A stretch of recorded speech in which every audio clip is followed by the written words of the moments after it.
Sir ప్రత్యేక హోదాను మళ్ళీ తెర మీదకి తీసుకురావాలని జేడీ లక్ష్మీనారాయణ ప్రయత్నం చేస్తున్నారా? జేడీ లక్ష్మీనారాయణ ప్రయత్నం వెనక జగన్మోహన్ రెడ్డి హస్తం ఉందా? అంటే ఇక్కడ చంద్రబాబు నాయుడిని బూచిగా చూయించే ప్రయత్నం జేడీ లక్ష్మీనారాయణ ద్వారా జగన్మోహన్ రెడ్డి చేస్తున్నారా అంటే ఏం చేస్తారు? ఒకటేంటంటే అన్నం మొత్తం ఉడికిందా లేదని చెప్పడానికి ఒక మెతుకుజాలు అంటారు. అలాగే లక్ష్మీనారాయణ సిబిఐ మాజీ జాయింట్ డైరెక్టర్ జేడీ అలియాస్ వివి లక్ష్మీనారాయణ, ఆయన పేరు వివి లక్ష్మీనారాయణ. సో ఆయన జై భారత్ అనేటువంటి ఒక పార్టీ పెట్టారు. దాని లక్ష్యం ఏంటి? రాష్ట్ర ప్రయోజనాలను కాపాడటం అనేటువంటి కాన్సెప్ట్లో పెట్టారు. ఎవరు పెట్టించారు ఆయన చేతనంటే జగన్మోహన్ రెడ్డి పెట్టించారు అనేది తొలి రోజుల్లోనే వినిపించింది, ఆయన పార్టీ అనౌన్స్ చేసినటువంటి రోజుల్లోనే. ఎందుకు ఆ విధంగా వినిపించిందంటే జనసేన పార్టీ కాపు ఓట్ బ్యాంక్ని చీల్చుకుంటుంది కాబట్టి ఆ కాపు ఓట్ బ్యాంక్ని కొంతవరకు డైవర్ట్ చేయడానికి జేడీ లక్ష్మీనారాయణ చేత ఒక పార్టీని పెట్టించాడు జగన్మోహన్ రెడ్డి అనేది ప్రాథమికంగా రోజుల్లో వినిపించినటువంటి మాట. సో దానికి బలం చేకూరేలా ఇప్పుడు ఆయన తీసుకుంటున్నటువంటి నినాదం ఏదైతే ఉందో అది కనిపిస్తుంది. 26వ తారీఖు జనవరి 26వ తారీఖు నుంచి ఆయన ప్రత్యేక హోదా మీద ఒక కార్యాచరణని రూపొందిస్తున్నారు. ఎవరితోటి కలిసి రూపొందిస్తున్నారు? స్వచ్ఛంద సంస్థలతో కలిసి, ప్రజా సంఘాలతో కలిసి ఆయన ఒక కార్యాచరణను రూపొందిస్తున్నారు. ఇదే ప్రత్యేక హోదా అనే దాన్ని చూపించి 2019 ఎన్నికల్లో ఎన్డీఏ నుంచి తెలుగుదేశం పార్టీని బయటకు వచ్చేలా చేశారు వైఎస్ఆర్ కాంగ్రెస్ పార్టీ. ఆ తర్వాత ఇదే ప్రత్యేక హోదాను చూపించి జగన్మోహన్ రెడ్డి 151 స్థానాల్లో గెలిచి ముఖ్యమంత్రి కాగలిగారు. ఆ రోజు జగన్మోహన్ రెడ్డి ఏం చెప్పారు? ప్రత్యేక హోదా నేను సాధిస్తాను, నాకు ఎంపీలను ఎక్కువ ఉంటే 22 మంది ఎంపీలని ఆంధ్రప్రదేశ్ ప్రజలు ఇచ్చారు. సో 2019లో గెలిచిన తర్వాత ఆయన చెప్పిన మాట ఏంటి? నాకు ఎంతమంది ఎంపీలు ఇచ్చినా కానీ దేశంలో ఏర్పడినటువంటి ప్రభుత్వానికి ఈ ఎంపీలతో పని లేదు కాబట్టి ఆ దేవుడి దయ వల్లే రావాలి ప్రత్యేక హోదా, నేనైతే ఏం చేయలేనని చెప్పారు. కాబట్టి పోయిన ప్రతిసారి నేను రిక్వెస్ట్ చేస్తాను, అంతకుమించి నేను ఏం చేయలేనని చెప్పారు తొలి రోజుల్లోనే జగన్మోహన్ రెడ్డి. సో అప్పటి నుంచి ఇప్పటి వరకు ప్రత్యేక హోదా గురించి ఎక్కడ కూడా పల్లెత్తి మాట అనలేదు. కానీ లక్ష్మీనారాయణ చేత ఇప్పుడు ఆ ప్రత్యేక హోదా అనేటువంటి అస్త్రాన్ని బయటికి తీయించారు. బయటికి తీసి ఆయన 26వ తారీఖున నేను ఒక కార్యాచరణని ప్రత్యేక హోదా మీద ప్రకటిస్తానని చెప్పగానే ఇమీడియట్గా దానికి అనుసంధానంగా ఆర్థిక శాఖ మంత్రి బుగ్గన రాజేంద్రనాథ్ రెడ్డి బయటకు వచ్చారు. బయటకు వచ్చి మొత్తం మళ్ళీ ప్రత్యేక హోదా అనే దాన్ని తీసి ప్రత్యేక హోదా గురించి మాట్లాడాడు. ఆయన ఏమంటున్నాడు? ఇప్పుడు ప్రత్యేక హోదా అనేది చంద్రబాబు నాయుడు వల్లే రాలేదు ఆంధ్రప్రదేశ్కి. చంద్రబాబు నాయుడు ఆ రోజు కనుక ప్రత్యేక ప్యాకేజీకి ఒప్పుకోకుండా ఉన్నట్టయితే ప్రత్యేక హోదా వచ్చేది. ఇప్పుడు కేంద్రాన్ని అడిగితే అది ముగిసిపోయిన అధ్యాయం అని చెప్తుంది.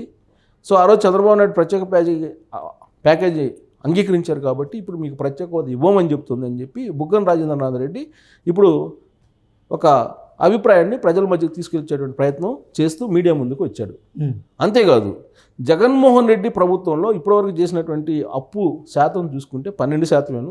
కానీ చంద్రబాబు నాయుడు 2014 నుంచి 2019 వరకు 22% అప్పు ఉంది, అప్పుల శాతం 22% ఉంది, మాది 12% అని చెప్పారు. మరొక అంశం యాడ్ చేశారు. చంద్రబాబు నాయుడు కారణంగా హైదరాబాద్ నుంచి ఆంధ్రప్రదేశ్ విడిపోయింది. సో ప్రత్యేకించి హైదరాబాద్ నుంచి ఆంధ్రప్రదేశ్ విడిపోవడం కారణంగా 180,000 కోట్ల రెవెన్యూ తగ్గిపోయింది. దీని అంతటికి కారణం చంద్రబాబు నాయుడే అని చెప్పడం జరిగింది. అంటే ఒకవైపు లక్ష్మీనారాయణ, ఇంకొక వైపు బుగ్గన రాజేంద్రనాథ్ రెడ్డి చెప్తున్నటువంటి వ్యాఖ్యలు కనుక చూస్తే వీళ్ళు ప్యారలల్గా సమాంతరంగా వీళ్ళు ప్రత్యేక హోదా అనేటువంటి అంశాన్ని తీసుకెళ్ళి చంద్రబాబు నాయుడిని ఒక బూచిగా, ఒక విలన్గా మళ్ళీ చిత్రీకరించి 2024 ఎన్నికల్లో కూడా అధికారంలో రావాలి అనేటువంటి ఒక ప్లాన్ వేస్తున్నారు అనేటువంటి అనుమానం కలిగేటువంటి వాళ్ళని మనం కాదనలేం. ఎందుకంటే ప్రత్యేక హోదా అనేది ఒక సెంటిమెంట్ ఆంధ్రప్రదేశ్కి. సో దాన్ని రగిలిస్తే కనుక యూత్ అంతా రగులుతుంది. యూత్ అంతా ఇప్పుడు యూత్ ఓట్ బ్యాంక్ అనేది జగన్మోహన్ రెడ్డికి వ్యతిరేకంగా ఉంది అనేది సర్వేల సారాంశం. కొత్తగా వచ్చినటువంటి ఓటర్లే దాదాపు ఒక 170,000 పైన ఉన్నారని చెప్పి తెలుస్తుంది.